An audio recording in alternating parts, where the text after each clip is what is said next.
Hello everybody and welcome back to Reading with Grandma.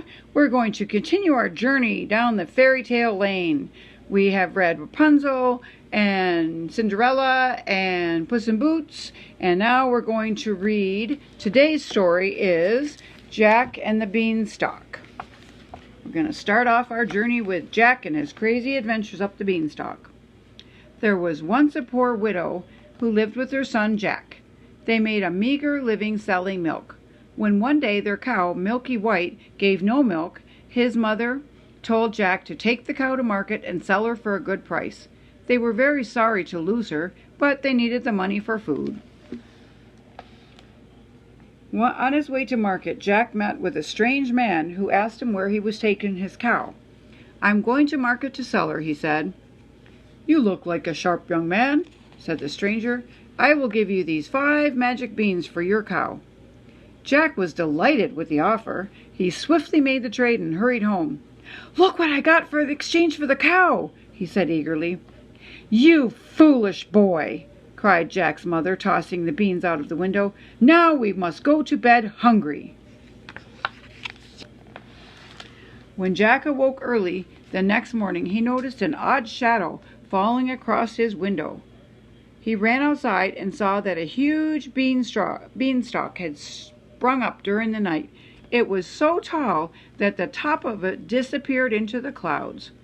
Jack was a very curious boy and decided he would climb the beanstalk.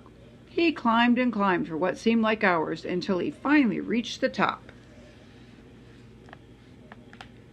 Jack could not believe what he saw. In front of him stood an enormous, magnificent castle.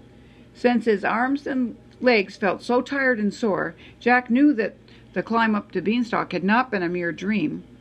He rubbed his eyes to make sure he was not seeing things, but the castle still stood before him. Curious as ever, Jack decided to walk to the castle. On the way there, he met a beautiful fairy. She told Jack about the greedy giant who lived in the castle. "Long ago," she said, "the terrible giant had stolen all of Jack's father's gold. The fairy told Jack that the gold was rightfully his, and he should take it back from the giant." When Jack reached the steps of the castle, he was amazed at the size of everything. Jack made his way to the kitchen, where he saw the giant asleep at the table. The giant had been counting coins when he nodded off.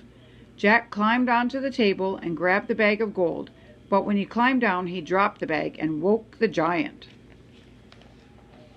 The giant sniffed the air and roared, "Fee, fi, fo, fum! I smell the blood of an Englishman!" Jack was quite frightened. He grabbed the bag of gold and raced out of the castle as fast as his little feet would carry him. The giant gave chase all the way to the beanstalk, but Jack was faster. He threw the bag down to his mother's garden and scrambled down as quickly as he could.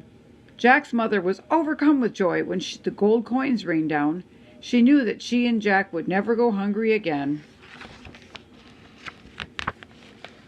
But Jack was not satisfied. He wanted to reclaim everything the giant had stolen from his father.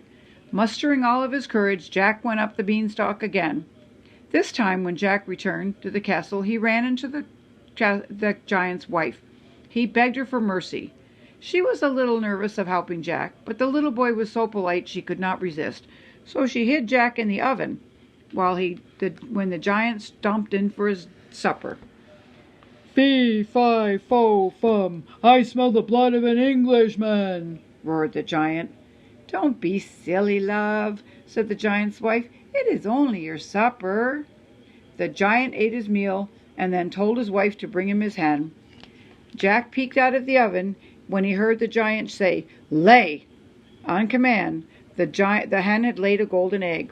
The hen lay eggs until he finally fell asleep. Jack leaped from the oven, snatched the hen, and hurried back down the beanstalk. After quite some time had passed, Jack decided to climb the beanstalk again. Jack sneaked into the castle, and this time he hid into a large pot. The giant sniffed the air and searched the kitchen. "Fee, fi, fo, fum! I smell the blood of an Englishman!" he roared. The giant was about to look into the pot where Jack was hiding when his wife called him to supper. After eating, the giant called for his magic harp. He told the harp to play, and it immediately began to play the most enchanting music Jack had ever heard. Before long, the giant was lulled to sleep by the music. When Jack heard the giant begin to snore, he knew it was safe to climb out of the pot. He grabbed the harp and started to run away. "Master! Master!" cried the harp. The giant woke up with a start. Jack jumped off the table with the harp in his arms just as the giant made a grab for him. Jack held tightly onto the harp as he ran for his life. He raced out of the castle toward the magic beanstalk.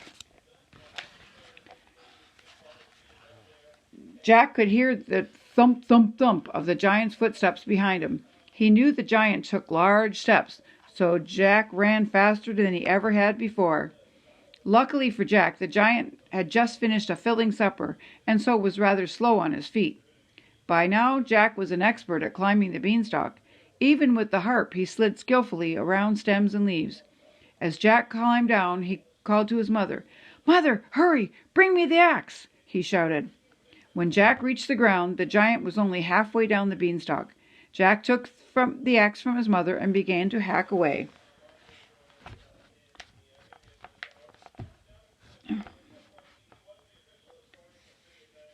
Jack chopped the beanstalk as fast as he could. The giant grew closer and closer to the ground until Jack made a mighty chop and cut the beanstalk in two. The giant and the beanstalk crashed to the ground. Jack had successfully retrieved all of his father's treasure and saved everyone from the terrible giant in the clouds. Jack's mother was very proud of him, and the two of them, the hen and the harp, lived happily ever after.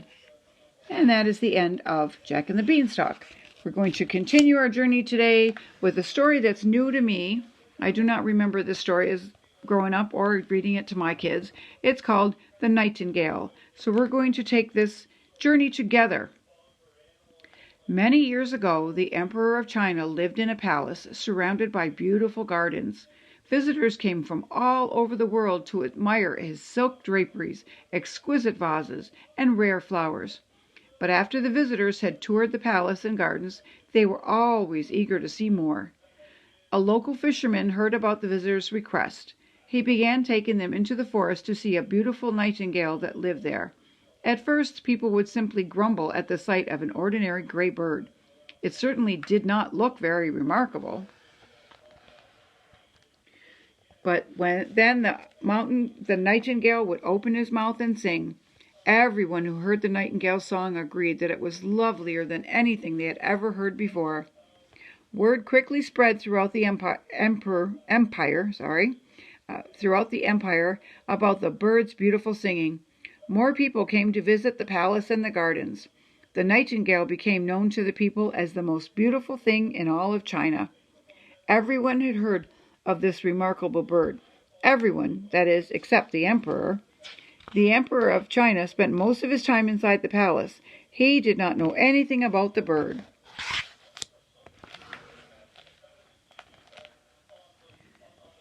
One day the Emperor received a letter from the Emperor of Japan. "I have heard about your wonderful nightingale," the Japanese Emperor wrote. "I will arrive in 2 days to see the bird."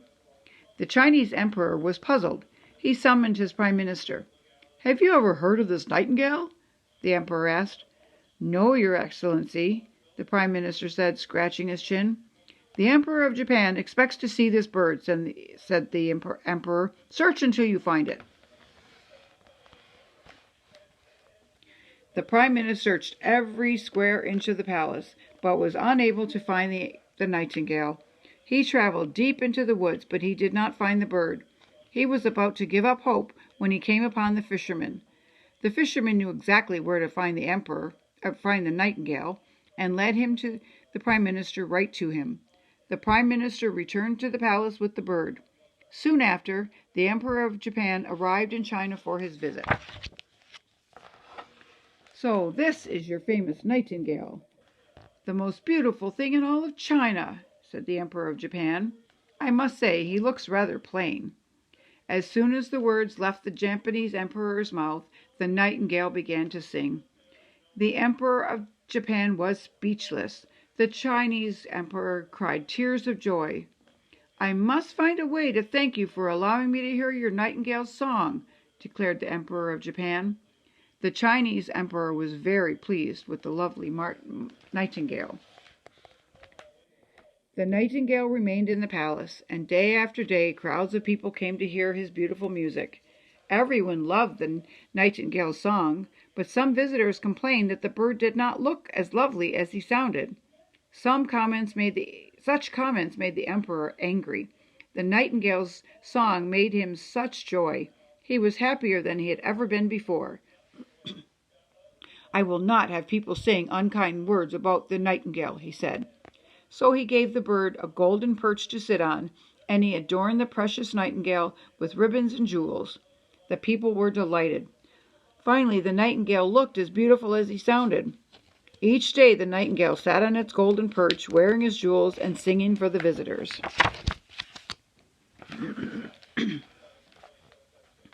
After a while the little bird looked sad and tired. The emperor brought the nightingale into his private chambers so the bird could sing to him at night.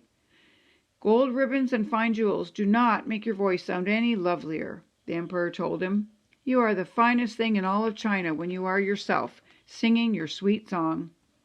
The emperor drifted off to sleep each night to the sound of the nightingale's soft lullaby. The nightingale was very happy to sing peacefully to the emperor in the emperor's chambers. The nightingale and the emperor spent all their time together. They grew to be very close friends. One day the present arrived from the Emperor of Japan. "I hope you will enjoy this gift," wrote the Japanese emperor. "It is a small token compared with the great joy that your nightingale's song gave to me." The Chinese emperor carefully unwrapped the package from his friend. What could it be? Inside he found a replica of the nightingale. It was beautifully colored and encrusted with exquisite green emeralds, blue sapphires, red rubies. On its back was a sturdy key made of silver. When the emperor wound the key, the magical bird began to sing. It was the same as the one of the nightingale's songs. It did not sound as lovely as the real nightingale, and it only sang one song, but still the emperor was pleased. "Now you can rest," he told his beloved nightingale.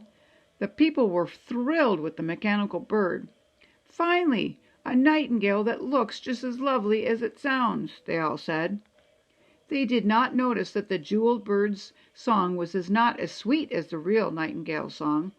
They asked to hear the new nightingale over and over. Day and night the palace was filled with visitors who wished to see the mechanical nightingale. Everyone ignored the real nightingale, so he flew home to the forest. Only the emperor noticed that the nightingale had gone. He missed his friend deeply. "It is for the best," the emperor said. "Surely the nightingale is happier in the forest." Unlike the emperor, the people never grew tired of the mechanical bird's song. There was never a moment that the jeweled nightingale song did not play. But one morning, with a loud twang and a pop, it stopped singing. The emperor wiggled the bird's key, but the bird would not sing. The emperor called for his watchmaker. "A spring has broken," said the watchmaker. "I can replace it, but you will need to be careful. From now on it may only be wound on special occasions."